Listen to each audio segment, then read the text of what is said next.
वित्त मंत्री निर्मला सीतारमण ने पेश किया आम बजट। 4.1 करोड़ युवाओं के लिए प्रधानमंत्री पैकेज की घोषणा। रोजगार के लिए 1.48 लाख करोड़ का प्रावधान। आम बजट में उत्तराखंड को बड़ी सौगात। बादल फटने और भूस्खलन से हुए नुकसान को लेकर सरकार करेगी मदद। सीएम धामी ने की बजट की सराहना। प्रधानमंत्री नरेंद्र मोदी का जताया आभार। कहा, बजट में 5 साल के लिए हमारी दिशा तय। विपक्ष ने मोदी सरकार के बजट को बताया घोर निराशाजनक। कहा, बजट में आम जनता के लिए कोई राहत नहीं। सरकार ने जनता के बारे में नहीं किया विचार। हरिद्वार में 27 जुलाई से 2 अगस्त तक 1 से 12वीं तक के स्कूल रहेंगे बंद। डीएम धीरज सिंह गर्ब्याल ने की छुट्टी घोषित। कावड़ मेले में भीड़ के चलते की गई छुट्टी। उत्तराखंड में भारी बारिश की चेतावनी। नैनीताल, चंपावत और उधम सिंह नगर में ऑरेंज अलर्ट। देहरादून में मूसलाधार बारिश ने बढ़ाई मुसीबत। आप देख रहे हैं के न्यूज, खबरों का सारथी। नमस्कार, मैं हूं आपके साथ अवंतिका अवस्थी और आप देख रहे हैं के न्यूज इंडिया। हम बात करेंगे उत्तराखंड खबरों पर। खबर मंगलौर से सामने आ रही है, जहां पर ई रिक्शा चालक की कावड़ियों ने की जमकर पिटाई। जमकर तोड़फोड़ के बाद बैटरी भी लूट ली। पुलिसकर्मियों के मना करने के बाद भी नहीं रुके कावड़िए। घायलों को किया गया अस्पताल में भर्ती। खबर मंगलौर से, जहां ई रिक्शा चालक की कावड़ियों ने की जमकर पिटाई। जमकर तोड़फोड़ के बाद ई रिक्शे की बैटरी भी लूट ली। पुलिसकर्मियों के मना करने के बावजूद नहीं रुके कावड़िए। घायलों को किया गया अस्पताल में भर्ती। तो खबर मंगलौर से, जहां ई रिक्शा चालक की कावड़ियों ने की जमकर पिटाई। जमकर तोड़फोड़ के बाद बैटरी भी लूट ली। पुलिसकर्मियों के मना करने के बाद भी नहीं रुके कावड़िए। घायलों को किया गया अस्पताल में भर्ती।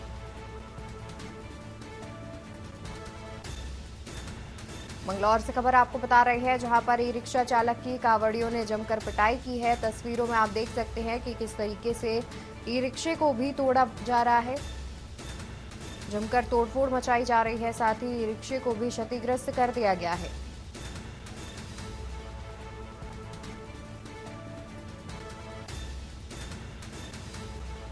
जानकारी के अनुसार पुलिसकर्मियों के मना करने के बावजूद नहीं रुके कावड़िए और ई रिक्शा चालक की पिटाई की और उसके बाद उसके ई रिक्शे में भी तोड़फोड़ की।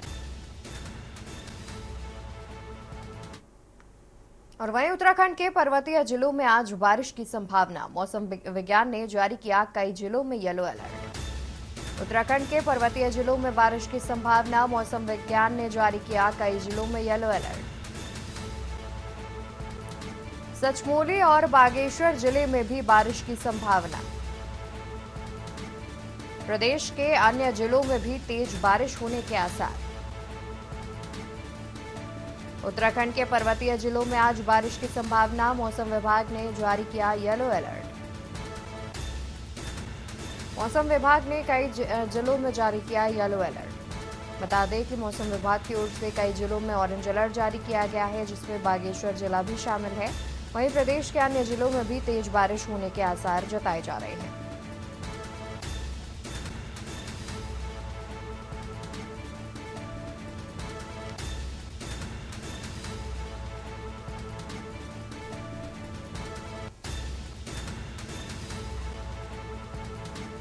तो बागेश्वर जिले में भी बारिश की संभावना जताई है मौसम विभाग ने।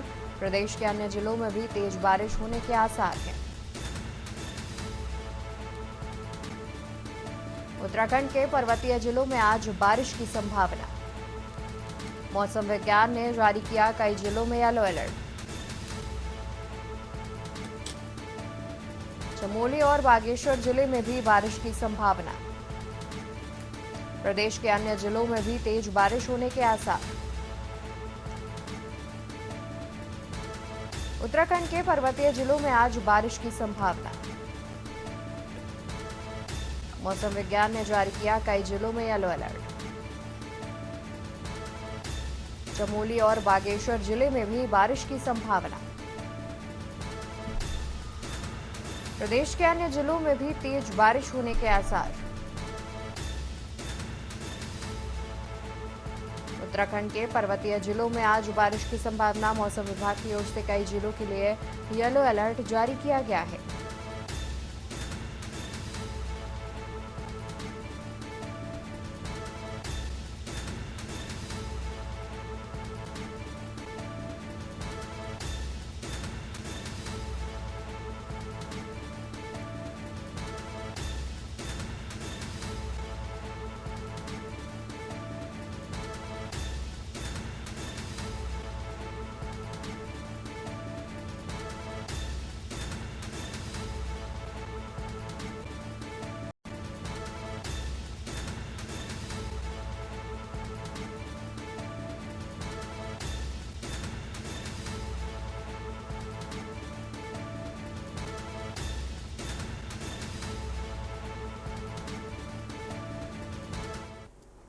खबर कालाडूंगी से है, जहां ताल मोटर मार्ग में मंगली पुलिस चौकी से थोड़ी दूर के ऊपर बांध के पास दो कारों की आमने सामने भिड़ंत हो गई, जिसमें एक युवक की मौके पर मौत हो गई, जबकि दूसरे वाहन में सवार 5 युवक सही सलामत बताए जा रहे हैं। पुलिस से मिली जानकारी के मुताबिक दो कारों में आमने सामने टक्कर हो गई और टक्कर में कालाडूंगी से नैनीताल की ओर जा रहे अवनीश शाह पुत्र अखिल शाह निवासी टेढ़ी विला मल्लीताल गंभीर रूप से घायल हो गए, जिनको पुलिस ने कालाडूंगी सरकारी अस्पताल पहुंचाया, जहां उनकी मृत्यु हो गई।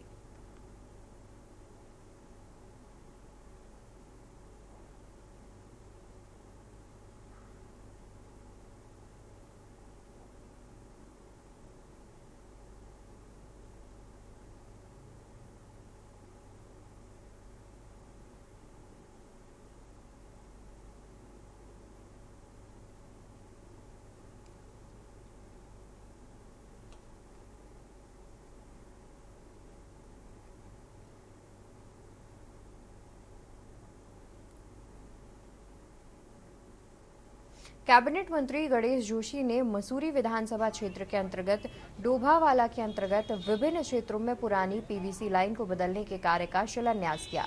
इस दौरान कैबिनेट मंत्री ने जल संस्थान के अधिकारियों को निर्धारित समय सीमा के भीतर निर्माण कार्य गुणवत्तापूर्वक करने के भी निर्देश दिए। उन्होंने कहा कि धामी सरकार जिस विकास योजनाओं का शिलान्यास करती है, उनका लोकार्पण भी करती है। मंत्री गणेश जोशी ने कहा कि प्रदेश में मुख्यमंत्री धामी के नेतृत्व में राज्य सरकार न केवल प्रदेश में मूलभूत सुविधाओं को सुदृढ़ बना रही है, बल्कि प्रदेशवासियों की आकांक्षाओं को पूर्ण कर एक सशक्त उत्तराखंड के निर्माण की दिशा में भी काम कर रही है। राज्य का जो भू स्तर है वो कम होता जा रहा है और के एक्शन साहब है आशीष भट्ट जी और जल संस्थान के एई राघवेंद्र डोभाल। जिलाधिकारी डॉक्टर सोनिका ने कंट्रोल रूम का औचक निरीक्षण किया। इस दौरान उन्होंने शिकायत पंजिका का अवलोकन करते हुए वर्षा के कारण नगर निगम क्षेत्र में प्राप्त जलभराव और अन्य शिकायतों के संबंध में जानकारी ली। जिलाधिकारी ने मुख्य नगर आयुक्त को निर्देश दिए कि कंट्रोल रूम में प्राप्त शिकायतों की मॉनिटरिंग के लिए एक अधिकारी की ड्यूटी लगाई जाए, जो शिकायतों के निस्तारण की मॉनिटरिंग करे। उन्होंने कंट्रोल रूम में प्राप्त शिकायतों को कंप्यूटरीकृत करने के भी निर्देश दिए, जिससे कि शिकायतों को व्यवस्थित ढंग से संकलित किया जाए।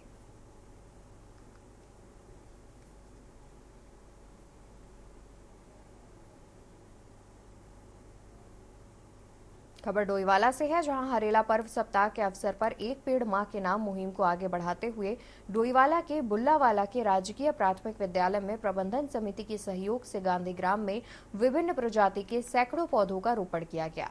इस कार्यक्रम में अल्पसंख्यक आयोग के सदस्य परमिंदर सिंह बाबू, पूर्व दर्जा राज्य मंत्री करण बोरा, भाजपा जिला महामंत्री राजेंद्र तड़ियाल के साथ तमाम लोगों ने पौधारोपण कार्यक्रम में बढ़ चढ़कर हिस्सा लिया। तो मैं आज हमारे बीच में आदरणीय है, इसी निमित्त आदरणीय हमारे एक पेड़ माँ के नाम के निमित्त जो कार्यक्रम यहाँ पर आयोजित किया गया था, उसमें पौधारोपण के लिए आदरणीय प्रेमचंद अग्रवाल जी को मुख्य अतिथि के रूप में हमारे बीच में उपस्थित रहे और उन्होंने अपने भाषणों में भी कहा कि एक पेड़ माँ के नाम के को लेकर उन्होंने एक अपनी भाभी के नाम पे और एक अपनी माता जी के नाम पे एक 2 पौधे यहाँ पर लगाए और उसके बाद मोक्ष धाम में भी उन्होंने पौधारोपण किया और उसके बाद शहीद उधम सिंह काम्बोज जी को माल्यार्पण कर उनको श्रद्धांजलि दी है कि हमारे उत्तराखंड को इसमें एक अच्छा हमारे लिए प्रावधान हो। अनेकों योजनाओं के लिए, अनेकों फंड के लिए मैंने 20 जून को माननीय वित्त मंत्री जो केंद्र की है उनको मैंने एक मांग पत्र भी दिया था दिल्ली के अंदर, और अपेक्षा भी की है। और आप जानते हैं कि जिस प्रकार से हम लोग यहाँ उत्तराखंड के अंदर देखते हैं, अनेकों पर्यटक यहाँ आते हैं, अनेकों तीर्थयात्री यहाँ पे आते हैं, हर वर्ष लाखों नहीं करोड़ों लोग यहाँ पहुँचते हैं। हमारी पॉपुलेशन है 1.25 करोड़ और 7 से 8 करोड़ जनता बाहर से। अब देखिए आप कावड़ चल रही है तो करोड़ों लोग यहाँ पे आएंगे, उनकी अवस्थापना के लिए, उनके रखरखाव के लिए, उनकी साफ सफाई के लिए पैसे। केंद्र सरकार ने 58 साल पुराने आरएसएस पर लगे प्रतिबंध को हटा दिया है। इसके बाद अब सरकारी कर्मचारी भी आरएसएस की गतिविधियों में हिस्सा ले सकेंगे। प्रतिबंध हटने को लेकर भाजपा के तमाम पदाधिकारी कार्यकर्ताओं ने इसे स्वागत योग्य कदम बताया। बीजेपी के प्रदेश मीडिया प्रभारी ने इसको लेकर कहा कि देश की प्रधानमंत्री के तौर पर इंदिरा गांधी ने जो प्रतिबंध लगाया था उसे प्रधानमंत्री मोदी ने हटाया, जो कि एक सराहनीय कदम है।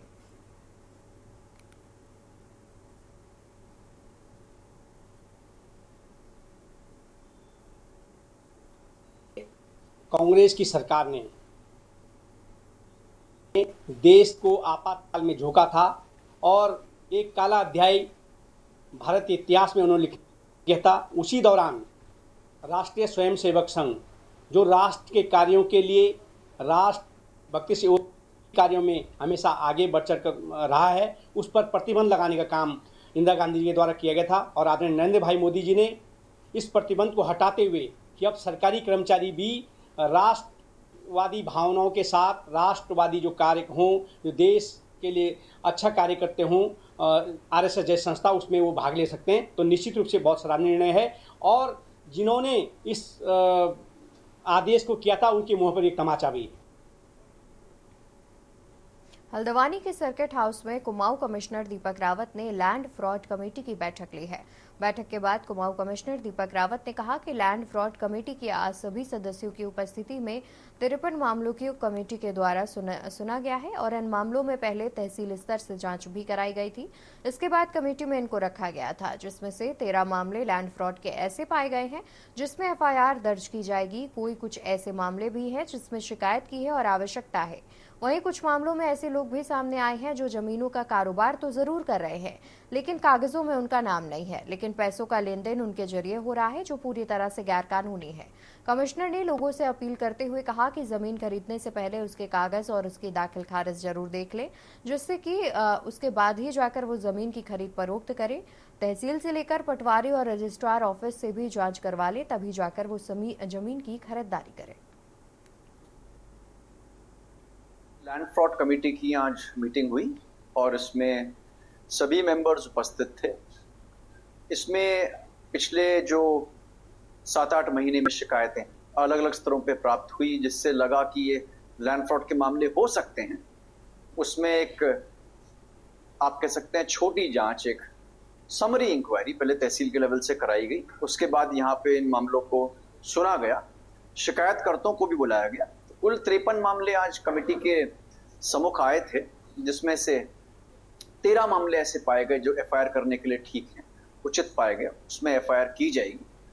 उसके अलावा कुछ मामले ऐसे थे जिसमें थोड़ा और हमें जांच की आवश्यकता है या और कुछ साक्ष्यों की आवश्यकता है। विशेषकर उन मामलों में एफआईआर हुई है जहां पे धोखाधड़ी तो हुई ही है, लेकिन जिन मामलों में ऐसे लोग जमीनों का व्यापार कर रहे हैं जो कागजों में कहीं भी नहीं है, उनका कोई एग्रीमेंट नहीं है, लेकिन सारे ट्रांजैक्शंस वही करा रहे हैं, जो वैसे भी इलीगल है।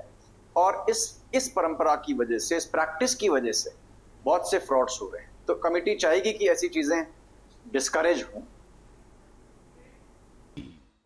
ब्रेक से वापस आ गए हैं और करते हैं खबरों की ओर, जहां हल्द्वानी में वरिष्ठ भाजपा नेता और शुभ मंगलम सोशल एंड वेलफेयर सोसाइटी के संयोजक कौस्तुभानंद जोशी ने सामाजिक सौहार्द और समरसता के लिए आम खास जन मिलन समारोह का कार्यक्रम आयोजित किया। मीडिया से बात करते हुए कार्यक्रम के संयोजक ने बताया कि 25 जुलाई को हल्द्वानी के मधुबन बैंकेट हॉल में सांस्कृतिक कार्यक्रमों के साथ इस जन्म मिलन कार्यक्रम का शुभारंभ होगा, जिसमें विभिन्न राजनीतिक और सामाजिक क्षेत्र में काम करने वाले लोगों का जन्म मिलन आयोजित किया जाएगा। साथ ही वृक्षारोपण भी किया जाएगा। शुभम मंगलम चैरिटेबल के माध्यम से हम लोग हरेले को अपनी लोक संस्कृति को बढ़ाने के लिए एक प्रयास कर रहे हैं कि लोग जुड़ें, समरसता का भाव रहे, समभाव का भाव रहे और शहर में रहने वाले विभिन्न सामाजिक संगठन के लोग, अलग अलग क्षेत्र के वर्ग के लोगों को हम मिला के हरेले के पर्व में बुला रहे हैं। सांस्कृतिक कार्यक्रम के माध्यम से कुछ घंटों का एक रंगारंग कार्यक्रम भी करना चाह रहे हैं और उद्देश्य है कि इस शहर की अन्य अन्य गतिविधियों और जो लोग क्षेत्र में अच्छे काम कर रहे हैं उनका भी एक दूसरे के संग परिचय हो और अंततः एक मीठे आमों के स्वाद के साथ आम खास का एक कार्यक्रम रखा गया है और लोग आमों का भी स्वाद लेंगे इस कार्यक्रम में और संस्कृति की कुछ झड़ियाँ भी देखेंगे।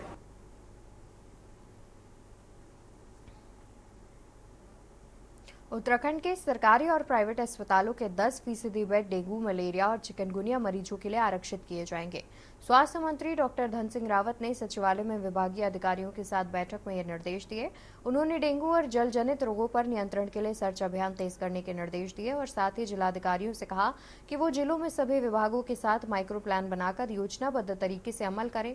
उन्होंने ये भी कहा कि भले ही अब तक डेंगू का एक मरीज नहीं मिला है, लेकिन पूरी सतर्कता बरती जाए। उन्होंने सभी सीएमओ को ब्लड बैंकों को अलर्ट रखने, प्लेटलेट्स और प्लाज्मा की रेट तय करने के साथ मॉनिटरिंग के निर्देश दिए।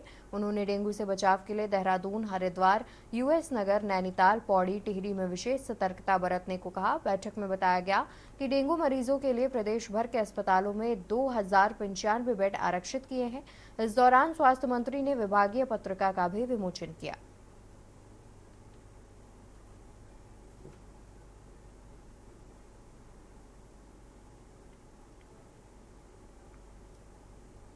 राजधानी देहरादून के कलेक्ट्रेट परिसर में देहरादून के जिलाधिकारी सोनिका ने जनता की समस्याओं को सुनने के लिए जनता दरबार लगाया।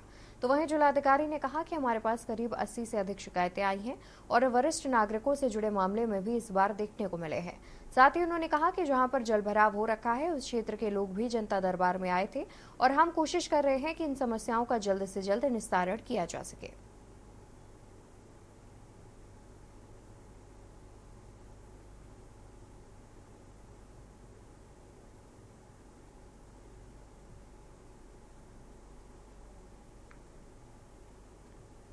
देहरादून के हाथी बड़कला स्थित कैंप कार्यालय में सैन्य कल्याण मंत्री गणेश जोशी ने 26 जुलाई को कारगिल विजय दिवस की तैयारियों के संबंध में सैनिक कल्याण विभाग के अधिकारियों की बैठक ली। बैठक में मंत्री ने कारगिल विजय दिवस के अवसर पर आयोजित होने वाले प्रदेश स्तरीय कार्यक्रम के लिए सभी तैयारियों को पहले ही पूरे करने के निर्देश दिए। गणेश जोशी ने बताया कि देहरादून के गांधी पार्क में मुख्य कार्यक्रम का आयोजन किया जाएगा, जिसमें मुख्यमंत्री पुष्कर सिंह धामी भी प्रतिभाग करेंगे।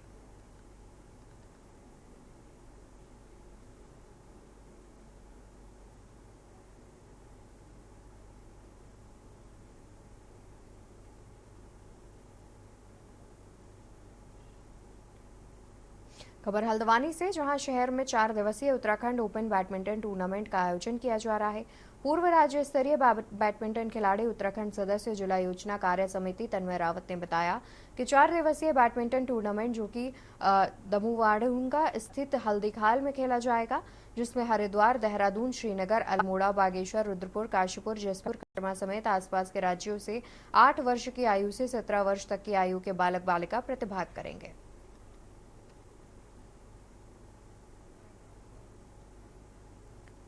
सोशल मीडिया पर एक वीडियो वायरल हो रहा है जिसमें वन क्षेत्राधिकारी ने रिश्वत लेने का आरोप है। इसके बाद वन विभाग ने कार्रवाई करते हुए उन्हें निलंबित कर दिया। इस संबंध में बताते हुए मुख्य वन संरक्षक निशांत शर्मा ने बताया कि उक्त प्रकरण में कालसी वन क्षेत्र अधिकारी के रिश्वत लेने की बात सामने आई है, जिसके बाद उनको निलंबित कर दिया गया और इस पर जांच भी की जा रही है।